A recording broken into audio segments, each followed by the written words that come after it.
안녕하세요. 쇼잉닥터 성형외과 전문의 김국현 원장입니다.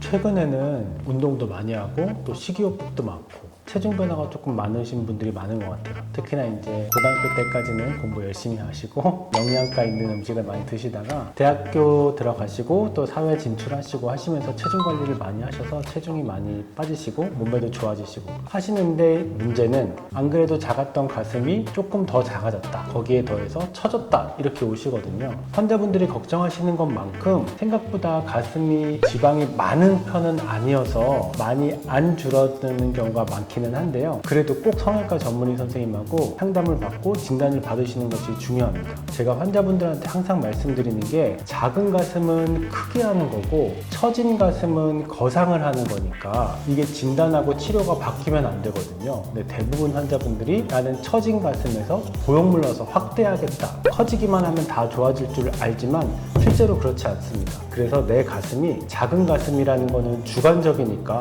작은 가슴일 수도 있고 큰 가슴일 수도 있지만 처진 가슴은 꼭 진단이 필요하고, 처진 가슴이라면 꼭 거상술을 같이 하는 것이 도움이 되기 때문에 성형외과 전문의 선생님하고 상담을 하시는 것이 꼭 도움이 될 거라고 생각합니다.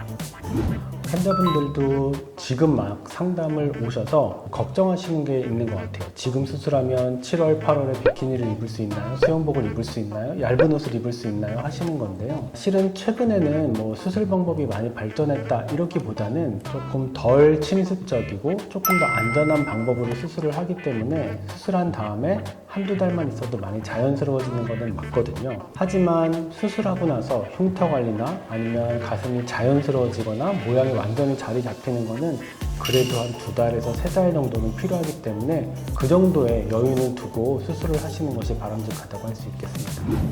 가슴 성형할 때 우리가 이제 환자분들이 상담하실 때도, 아니면 저희가 사이즈를 맞추고 디자인하는 날에도 저 원장님 생리가 조금 가까이 와서 가슴이 커진 상태예요, 아니면 가슴이 좀 작아진 상태예요, 이런 거 많이 물어보시거든요. 실은 그게 아주 많은 변화가 있는 거는 아니기 때문에 꼭 내가 원하는 사이즈를 피팅해보고 수술하신다면 수술 후의 크기는 크게 걱정을 안 하셔도 될 것 같습니다. 하지만 뭐가 있냐면, 원칙적으로는 생리가 다가오면 다가올수록 출혈의 경향이 조금 더 있는 편이기 때문에 원칙적으로는 그 시간을 조금 피하는 게 좋기는 하지만, 최근에는 겨드랑이로 수술을 할 때나 아니면 밑설이나 유륜으로 수술을 할 때에도 다 보면서 지혈을 하기 때문에 수술 중에 출혈은 아주 많이 걱정을 할 필요는 없을 것 같고, 따라서 생리 주기에 따라서 수술 시간을 정하는 것보다는 수술한 다음에 2주 정도 내가 편하게 쉴 수 있고 건강하게 쉴 수 있겠다 하는 시기를 잡아서 수술하는 것이 가장 바람직합니다. 환자분들이 걱정하시는 게, 나는 체중 변화가 좀 많은 편이라 그거를 가슴 크기를 잘 가늠을 못 하시겠다고 걱정을 하시거든요. 근데 걱정하는 거는 비슷한 것 같아요. 만약에 지금보다 살을 뺄 거면 가슴이 작아지니까 더 크게 넣어야 되는지, 아니면 또 반대로 살을 많이 빼면은 너무 크게 넣었을 때 보형물이 드러나 보일 건지, 이 두 가지가 똑같은 상황에서 하는 걱정이거든요. 저희가 환자분들한테 사이즈를 추천을 드릴 때는 이 가슴의 넓이에 딱 맞게, 그 다음에 피부가 늘어나는 것만큼 높이를 정해서 수술을 하기 때문에 수술하기 전에 먼저 상담을 통해서 원하는 사이즈를 찾고, 거기에 원장님께서 좀 자연스럽게, 아니면 나는 조금 더 풍만했으면 좋겠어, 이런 거를 꼭 말씀해 주시면 거기에 맞게 수술할 수 있고, 그 수술 결과가 살을 많이 뺀다고 해서 아주 많이 틀려지는 건 아니기 때문에 너무 걱정하지 않으셔도 괜찮을 것 같습니다. 그렇죠. 피부가 늘어나고 내가 원하는 크기를 딱 맞춰본 다음에 그 사이즈를 하는 게 제일 좋은 것 같아요.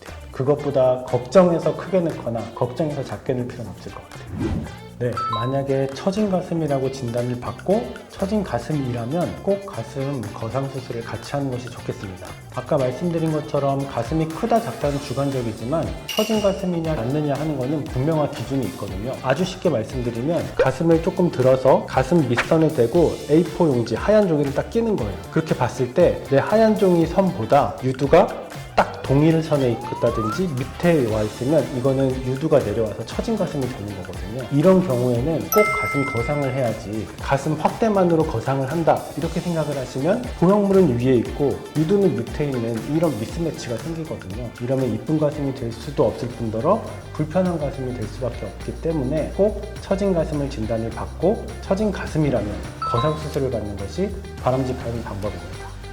네, 리플링 현상을 최근에는 많이 걱정을 하시죠. 리플링 현상은 성형외과 선생님들한테는 흔하지는 않지만 종종 볼 수 있는 부작용이라고 할 수 있습니다. 먼저 리플링 현상은 보형물이 포지션에 따라서 엎드리거나 좌로 눕거나 아니면 팔을 들었을 때 약해진, 얇아진 피부를 통해서 보형물이 우는 게 보이는 거거든요.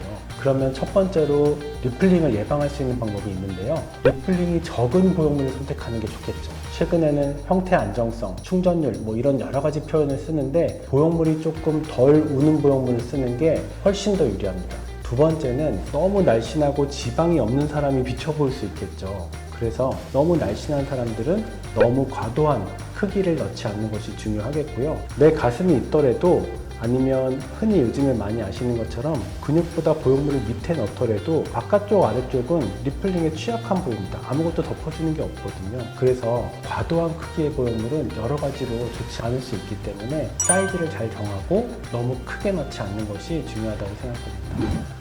제가 꼭 가슴 수술이 아니더라도 어떤 수술이든 마찬가지거든요. 우리가 만약에 상처가 다치면 2주라는 회복 기간이 필요해요. 똑같아요. 가슴 수술도 밑선으로 하든 겨드랑이로 하든 회복 기간이 느리고 짧고 하는 게 아니고 어떤 수술이든 일단 2주 정도는 꼭 안정, 너무 무리하지 않는 선에서 활동하시는 것이 좋겠습니다. 그 다음에 가슴이 피부가 늘어나고 안정화가 되려면 적어도 한 달, 그 다음에 운동을 시작하는 시기는 한 달이 조금 지나서 천천히 시작하는 게 좋기 때문에 제가 환자분들한테 추천드릴 수 있는 아니면 권유드릴 수 있는 시기는 그래도 한 달 정도가 되지 않을까 싶습니다. 실은 코나 눈같이 얼굴뼈의 형태가 변하는 시기는 어느 정도 정해져 있거든요. 가슴도 마찬가지기는 해요. 그래서 우리가 초경을 시작한 지 5년이 지났다 라고 생각한다면 실은 어느 정도 키도 많이 성장을 멈춘 상태고 가슴 크기도 어느 정도 정해져 있기 때문에 수술을 하는 것이 좋긴 하겠는데요. 저희가 환자분들한테 그래도 성인 나이가 돼서는 수술했으면 좋겠다라고 말씀드리고 만 20세 정도가 지나서 그 시점에 내가 초경을 시작한 지 5년이 지났다라고 생각하신다면 수술은 크게 무리 없이 시작할 수 있겠습니다. 오늘은 가슴 성형에 대해서 알아봤습니다. 최근에는 자기 몸에 대해서 관심도 많고 다이어트도 많이 하고 운동도 열심히 하시는 분들이 많아서 체중 변화에 따른 가슴 모양의 변화가 많기 때문에 거기에 대해서 걱정도 하시고 또 더 좋은 방향으로 수술을 원하시는 분들이 많기 때문에 거기에 대한 설명을 드렸습니다. 오늘 설명을 꼭 참조하시고 꼭 성형외과 전문의 선생님과 상담 받아보시고 알맞는 크기, 알맞는 보형물, 맞는 수술 방법을 선택하셔서 수술을 결정하시는 것이 좋겠습니다. 지금까지 쇼잉닥터 성형외과 전문의 김국현 원장이었습니다. 감사합니다.